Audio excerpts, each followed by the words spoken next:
Nangyari po, Idol, noong June 4 at meron pong YouTube title, mga kapatid, Nakakapangilabot na Ashfall sa Isabela, kung saan, Idol, nakausap nyo nga pong itong sila Kagawad lagi at marami nga po siyang kasama doon. At nirereklamo nga po yung isang pagawaan po nitong planta po ng bioethanol. Ayan? Ayan po. Okay. Now, okay. Right. Okay. Woo! Alright. Okay. At yung sinasabi nga nitong mga complainant, sa bahay nila, sa kwarto nila, sa CR, sa kusina, talagang pinasok na nitong ashfall. Okay? Yun. Nang kamate na rin yung mga isda sa kanilang mga ilog. Ang susunod niyan, yung kanilang mga alagang hayop siguro. Yung meron mga faulty farm dyan. And then, next, siguro yung mga piggery. Ayan, yung isda, umutang. Bago ang lahat, basahin mo yung pinadalang liham sa atin ng Green Future Innovations Incorporated. Para sa kanilang site. Ayaw nila magsalita po, pero nagpadala silang liham sa ngalan ng patas na pamamahayag. Kailan po namin basahin to? Sige. As a result of complaints on GFII, Green Futures Innovation Incorporated by Barangay Maliabo Representative, DENR team came today, yan po ay June 5 nung Sabado, to Barangay Maliabo to conduct air, ambient, and water discharge test in the river. Also, they had a dialogue with the complainants. Then all of them went to GFII to meet management. Results of a dialogue are as follows. Number 1, complainants do not want to close down GFII but only act on their complaints, which is ashfall, water discharge, and foul smell. Number 2, they know that many of their barrio mates work and depend in GFII. Number 3, GFII management will act on these complaints as soon as possible. And number 4, creation of multi-partite, which is the GFII Barangays, DENR, and LGU Committee, wherein issue like this can be discussed. And number 5, regular meet with the barangay to be done. An agreement was signed voluntarily by complainants and GFII and witnessed by DENR was accomplished. Next time kasi itong sinasabi ko palagi, pag gusto niyo pong magbigay ng inyong side, at dito po sa Wanted sa radyo, gusto niyo mabasa yung inyong side, Tagalogin niyo naman. Hindi naman po mga Amerikano itong mga viewers at listeners po ng Wanted sa radyo. And besides, yung mga complainant, hindi naman po mga Inglesero. So sana po, para maintindihan ng lahat, pwede kayo mag-issue ng English statement and Tagalog statement. Kausapin natin complainant natin si Kagawad Eduardo Lagi at yung kanyang mga kasamahan. Naka-ready na. Sila yung kausap natin last week, Friday. Sabi ko mag-follow up tayo ngayon. Kagawad Edgardo, sir. Yes, sir. Good afternoon po. Totoo ba, meron pong pumuntang taga-DNA dyan, nag-inspect, and then kayo po ay sumang-ayon na hindi na ipapasara, tuloy-tuloy pa yung operation kasi maapektuhan po yung mga kababayan nyo dyan o mga kabarangay nyo na mawalan trabaho, and happy na po kayo sa naging pag-uusap? Yes, sir. Ang napag-usapan po namin after nung inspection na tuloy po ang operation, mild operation, but nag-commit po sila na yung concerns po namin na asphalt, saka yung mabaho, at saka yung pagtatapon dun sa ilog, ma-ano po yun, ma-address po yun. Tuloy ang operation, kaya lang medya lang yung pag-operate ng planta. Kumbaga ngayon naka-full volume, ilagay lang sa medium. Opo, sir. Wala po yung makapal na maitim na usok po. Pero sir, yung usok, nandiyan pa rin yun. Para malaman nyo lang. Siyempre, pag nag-operate yun, dahil nasira na po yung filter, yung sinasabi ni Mayor na mag-usap kami, expired na raw po yung filter o yung makina na para magpatakbo ng matiwasay, ng maayos, yung planta, expired na, kailangang bumili sa India. So kahit nasabihin natin mild na lang yung operation, meron pa rin po merong bubuga na mga ashes doon, no? Magkakaroon pa rin ng ashfall. Para maintindihan nyo lang po. Yes, sir. Pero Yes, sir. at any rate, kayo po'y pumayag na rin sa ganong arrangement. Ganito po yung sinabi ni Director Nelson Honrado po. Nangyari ito, pumayag kami dito, pending po yung result po ng investigation po nila. Kasi hindi pa po lumabas yung result po ng kanilang investigation. Kausap lang po namin si Director Nelson Honrado, nakikinig po ata kayo doon Friday. Galing po mismo sa bibig niya, sabi niya, in-inspect na niya po yan noon, and then nakitaan niya po na matadtad ng violation, kaya nga po pinasara niya yan, pinabuksan ulit. Kaya nga nung sabi ko, Yes, sir. inspeksyonin niyo ulit ngayon, gusto ko tomorrow, Saturday, at that time Friday yon. Gusto ko bukas mag-inspeksyon kayo. Ang sabi po ni Mr. Honrado, kung matatandaan ko pa, magpapaalam daw muna siya sa main office. Meaning, kukuha muna siya ng go signal dahil ang main office nagpabukas noon, so pupunta ulit siya doon, makikita ulit yung violation, mapapahiya lang yung main office. Kaya magpapaalam siya. Gayunpaman, napapayag natin siyang pumunta dahil inobliga ko at pre-measure ko siya. So anyway sir, ano pong suma total? Pabayaan na lang po muna yung planta mag-operate pero mild operation lang sabi nyo. And then yung pong mga dumi sa hinagis na sa ilog, linisin lang. Tama? Sir, kasi po ang gusto po ng kabaranggayan po, wag po ipasara yung planta kasi marami pong nagtatrabaho na kabarangay po namin dyan. Umaasa po sila Apo. para mabuhay po. Sir, Gusto lang po namin yung ma-address po yung Apo. tatlong concerns po namin, yung asphalt, okay. yung mabahong amoy at saka yung pagtatapon po sa ilog. Hindi ko naman talaga gusto mapasarayan totally. Ang original plan ko noon ay stop operation muna sila hanggat hindi po napapalitan ng bagong pyesa yung mga kailangan palitan doon sa planta. Tulad po sinabi ni Mayor na manggagaling pa sa India. And then pangalawa, magmulta po sila doon sa ginawa nilang pagtatapon ng mga toxic waste sa ilog. Kung kinakailangan kasuhan sila, ikulong yung mga naging dahilan para ma-pollute yung mga ilog, kasuhan. Yun lang pong gusto ko. Sabi ng DNO po, nung nag-meeting po kami doon sa kasama namin yung management po, na habang wala pa po yung resulta ng investigation po nila, tuloy po yung mild operation. This week daw, malabas na po yung result po. Hulaan ko na po yung magiging resulta po ng kanilang investigasyon. Absuelto Yes, sir. po yung planta. Kasi sir, napaghandaan po, wala po silang nakitang na mabaho nung pumunta po sila. Ano po yung gusto niyo mangyari, sir? So, okay na to, happy na kayo, stop na tayo, and then move on na tayong lahat. Tama. Yes sir. Okay ba sa inyo, sir? Yes sir.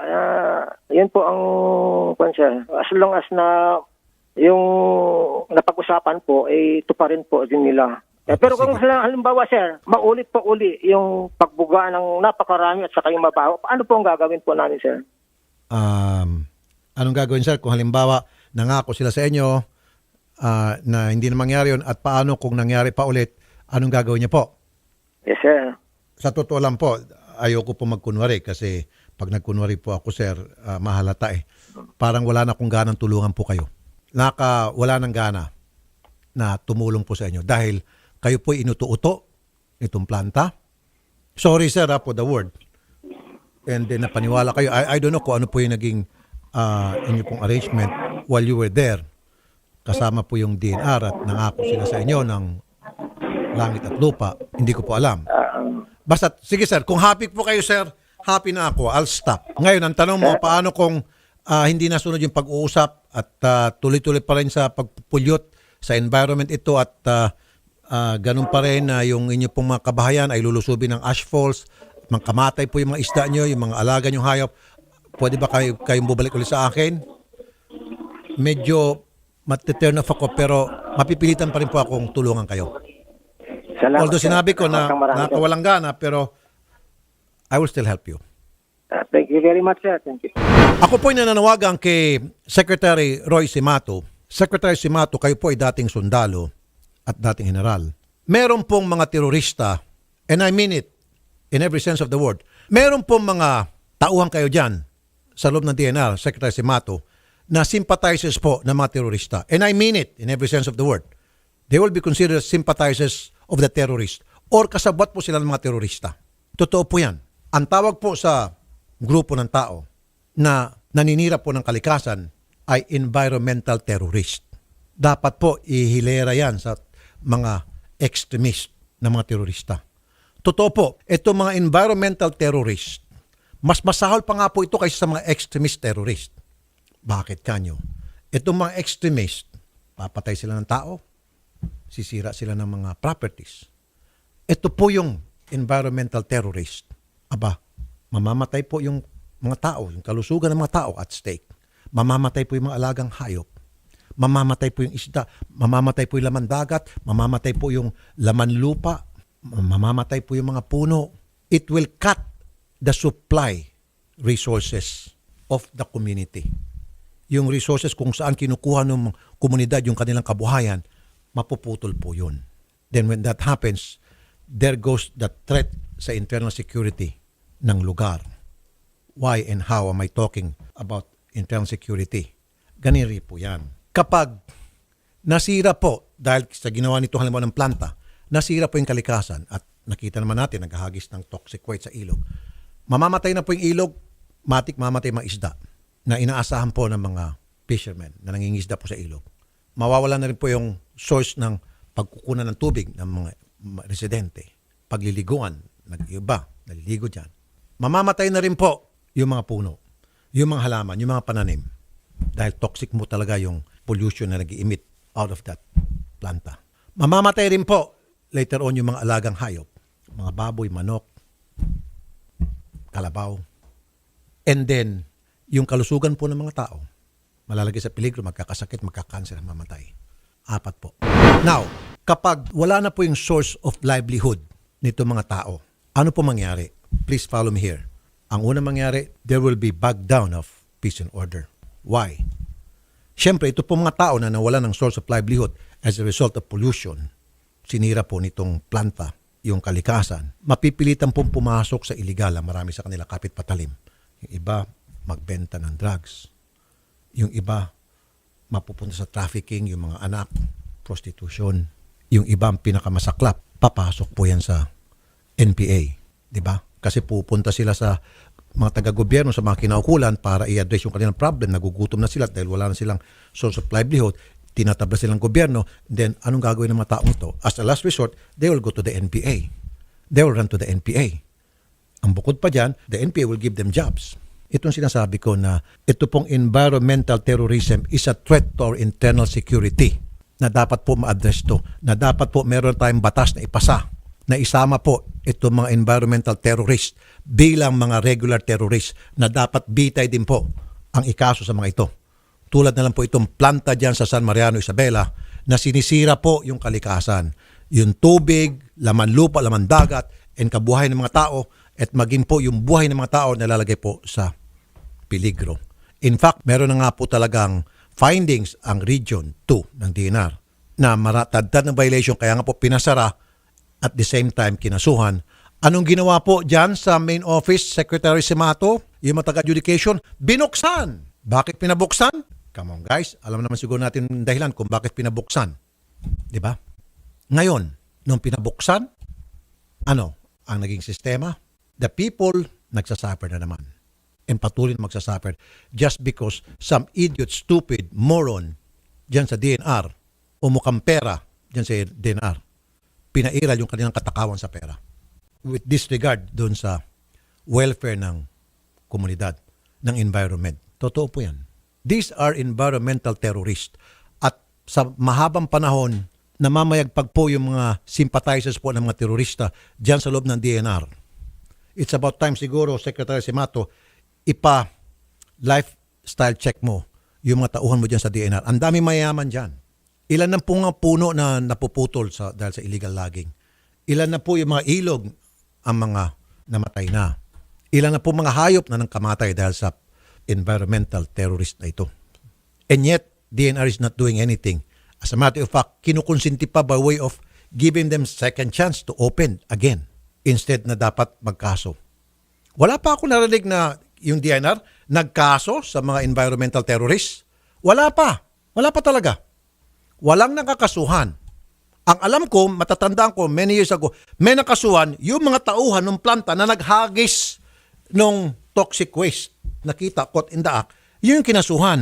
Na dapat ang kinasuhan, hindi yung mga pobre ng hagis, kundi yung may-ari ng planta na kung saan galing yung toxic waste at pinahagis sa mga tauhan nila sa ilog. So bakit nyo kinasuhan yung 2 tao na naghagis, inutusan naman ng toxic waste? Bakit hindi yung source? Bakit hindi may-ari? Because walang pambayad itong 2 pobre. So parang fall guy itong 2. Nakita nyo yan? Secretary Simato? Secretary Simato, I'm calling upon you. Do the right thing. Sir, identify nyo po yan. Sino yung mga sympathizers ng mga terorista? The power is in your hand na para sibakin mga yan. Pumunta ka na lang po dyan sa adjudication. Tad-tad po yan ng mga terorista. And I'm not saying lahat po ng mga taga-DNR ay sympathizer ng terrorist o mga corrupt. Pero I'm pretty sure there are, A-R-E, are, meaning marami, people from the DNR, especially sa main office, na mga corrupt, bayaran, walang pakialam na lapastangin yung ating kalikasan sa ngalan ng salapi. And this is one of a good example. Ba't pa kasi kayo nagtalaga ng direktor sa Region 2, sa katauhan ni Director Honrado, inutusan niyo mag-inspect. And he did his job. He inspect. Pumunta siya doon sa site. Nakita niya may violation. Pinasara niya at kinasuhan. Later on, babalik ta rin niyo. Kaya nga, kung mapapansin mo, nung kausap ko si Mr. Honrado, napakabait to si Mr. Honrado. Matino na tao to para sa akin. Nababasa ko agad siya. I can read him. He's okay. He's not corrupt. Kaya nga sabi niya nung sabi ko, puntahan mo na bukas, this was on Friday, magpapaalam muna ako sa main officer. Sabi ko, bakit? Kailangan daw, yun ang sistema. Bakit? Kasi nakatimbre na yung planta sa main office. Baka masibak pa siya. Secretary Roy Sumato, I would assume na hindi mo alam itong pinanggagawa ng mga tauhan mo. Pero kapag halimbawa nagpatuloy pa po itong ganitong klaseng sistema, bulok na sistema, na yung pong mga environmental terrorist ay hindi po nakakasuhan at nakakawala, then is it fair for us to think na kasabot ka na rin, Secretary Sumato or General Roy Sumato? Is it fair? Now, show to us na wala kang kinalaman sa pinanggagawa ng mga tao mo. Magsibak po kayo. Mag-identify kayo. Identify nyo kung sino-sino mga ito. Tanggalin nyo po. Kasuhan nyo. Failure to do so, then isipin po namin, Secretary Roy Sumato, baka kayo po ay kasama po sa partihan. But I hate to say this. Pero sa ngalan po ng ikabubuti po ng ating bayan, I have to speak out. Because tulad nito, itong mga tao na original complainant, ngayon umaatras na. Ayaw na nila magreklamo. So sino pa ang mag-aalaga sa ating kalikasan? Kundi tayo. The kalikasan, the environment is not for us. Us is today. How about the future? Sorry po for the word. How about the future generation? Come on, guys. Isipin po natin yung future generation. Wag yung ngayon lang po ang iniisip natin at pera. Mawawala din yung pera, maubos din yan. Pero paano po yung iiwanan natin pag wala tayo sa mundong ito? Think. Environmental terrorism itong nangyayari dyan sa Isabela. And there are so many environmental terrorists na mamutol ng mga kahoy, illegal logging. Ito yung mga toxic waste na naghagis sa ilog, dagat. May nakasuhan na ba? Wala po. Wala. They get away with it. Sorry po kung ako po'y nagalit. I'm really frustrated and disgusted because it seems to me na walang may pakialam. Secretary Sumato, Sir, I'm appealing to you. Kayo po bilang isang sundalo, alam niyo naman po yung sinabi kong, in-explain ko bakit threat ito sa internal security. Do something. Magsibak po kayo. Or kung hindi nyo masibak dahil sila po ay tinatawag na regular, may plantilla po sila, i-transfer nyo lang po, bigyan nyo ng desk job. Pare pa rin yung sweldo nila kasi may grade na sila. Bigyan mo ng desk job na wala silang pagkakataon na makapag-corrupt. And I still believe in you, Secretary Sumato, na matino kang tao. Okay? But if this keeps on going na tuloy-tuloy pa rin yung mga katiwalian at hindi nyo po na-address, then I will think otherwise and you will not blame me. For now, I'll give you the benefit of the doubt, Secretary Sumato, na matino ka pong opisyal ng gobyerno. Kagawad. Yes, sir. Sige po, pag walang reklamo, walang kaso. Sinasabi ko dito palagi. Sige po, kung ganun po pala, ngayon pati DNR ay naman makipag-usap. Dati si Director Nelson Honrado na kausap natin. Ayaw na, siguro pinagbawalan and I don't blame the guy. So kagawad, hindi na po muna tayo. Tapos na yung problema.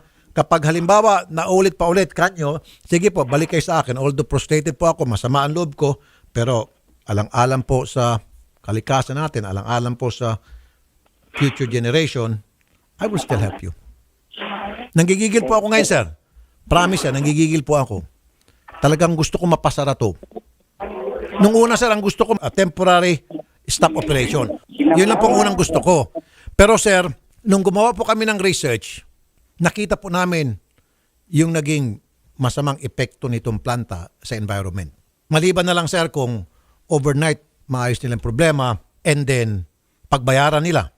Linisin nilang ilog. Tama kayo, linisin yung ilog. Pagbayarin, pagbultahin, kasuhan yung mga may-ari. And then, siguro yung kumpanya, ibibenta sa iba o di, yung bago magpapalakad, hindi nagagawa ng kalokohan, gagawin ng tama, yung mga dating may-ari, yun yung kasuhan or something like that. Okay? Sige, sir. At least, sir, kahit pa paano, natulungan namin kayo sa inyong hinaing. Okay, sir? Sir, pasalamat po kami sa inyo po, sir. Hello, good afternoon, sir. Good afternoon, sir. Good afternoon po, sir. Kung mai-correct yung... Kasi ang alam ko kahapon, kasama kasi ako dun sa nag-invest kahapon. So, ang nangyari po kasi dyan, yung utos nyo, kasi yung narinig kong Thursday ng interview dito sa Kwan, ay yung mag-imbestiga lang po sana doon sa planta. Opo. Ang nangyari po, bakit naman kasi dinala ni yung Pangulo ng DNR yung mga kasama ko doon sa planta at sinagawan ng dialogue. Tapos sa ganda ng explanation niya po, pumirma na rin itong mga kasama kong pumunta. Kasi ako kahapon, kasi ako po mismo yung pinalusong doon sa tubo na mismong galing dyan sa planta at diretso doon sa ilog. Na 6 mula doon sa Kwan at diretso doon sa ilog po na 6 meters. So pag nagtapon sila ng toxic waste nila po doon, hindi daw makalapit yung bangka doon sa lakas ng impact ng tinatapon nilang toxic waste. Tapos meron pa pang 3 kanal doon na gabi-gabi daw, doon sila pag hindi nakayanan na siguro ng lagun, sir, doon na dumadaan yung ano. Kaya nakita-kita ko nga, sir, bubula-bula na po yung ilog ninyo at nakita ko rin po yung mga isda lumulutang-lutang na po. So talagang naging masama po ang epekto nito sa inyo pong komunidad, sa kalikasan nyo dyan. Opo, sir. Yun nga po, yung sabi ko kay Kwan kahapon na hindi pa ba sapat na ebidensya yun, hindi pa ba sapat na violation ng planta yung ginawa nila doon. Sabi ko, hindi naman makasagot-sagot kay Kwan nun. Hayaan mo't makakarating lang itong reklamo. Kaya nga, sir, nananawagan ako, ayan po, Secretary Roy Simato ng DNR. Meron na po, kaya nga sabi mag-iimbestiga pa daw ulit. Ano pang iimbestigan? Meron na nga finding si Director Honrado noon na may tad-tad ng violation, kaya nga pinasara and then kinasuhan yung mga may-ari, pero ni-reopen. Yun na nga po At saka, yung unang-una, ang sabi namin doon, nung inspect namin doon, dapat yung pader nila buo po yun. Walang daluyan ng tubig doon kasi sadya na may butas po yun.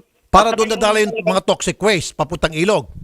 Opo, doon daw sila doon sila nagpapalabas pagka yung madilim na hanggang madaling araw, pagka madaling araw na at magliliwanag na, doon na nila pinapatay yung tinatapon nilang waste na papuntang ilog po. Ayun. Well, so, itong mga claimant dati, sir, kami mga barangay officials, kami. sinabi dito sa sulat na ayaw nyo raw pong mapasara, stop na yung complaint dahil nanghihinaing daw po kayo doon sa mga kabarangay ninyo na mawawalan ng trabaho. Kumbaga, ito rin po yung sinasabi ni Mayor at saka ni Governor nung last time na mag-usap kami nung Friday. Is it true na nanghihinaing kayo doon sa trabahong mawawala sa mga kababayan ninyo, mga kabarangay ninyo, kabaryo ninyo, kamag-anak ninyo na mawalan ng trabaho kapag ito po ay temporary pinashutdown?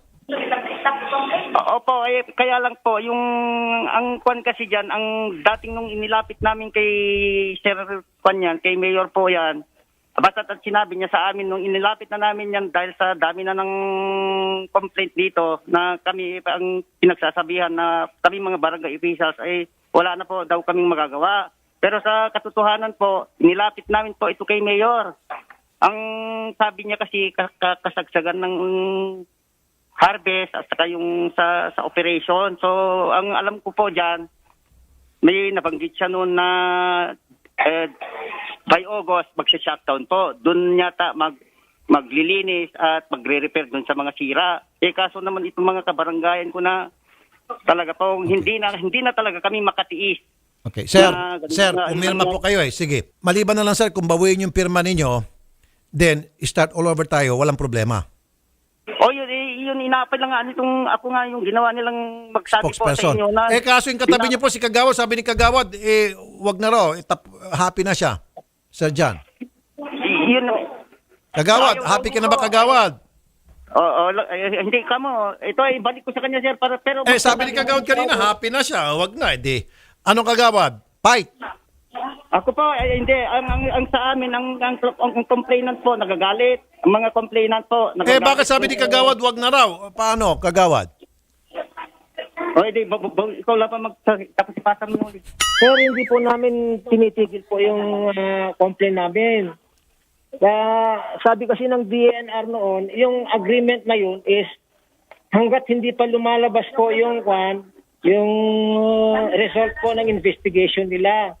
Pero patuloy pa rin po kaming nagmamasid po kasi siyempre yung agreement na yun hindi naman pang forever po yun.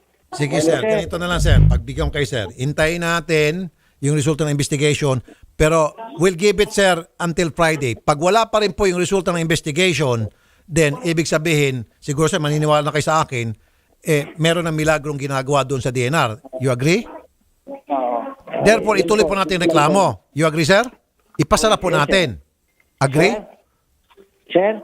Ipasara natin sir. Pagdating ng Friday, wala pa rin po result ng investigation at kahit na sabihin natin mild lang yung operation at bumubuga pa rin po ng usok at yung ilog po ninyo hindi pa rin nililinis at marumi pa rin, then tuloy natin pasara. Yes, sir. Sige po, babalikan namin kayo sa Friday, okay? Yes, sir. Sir, thank you so much, sir.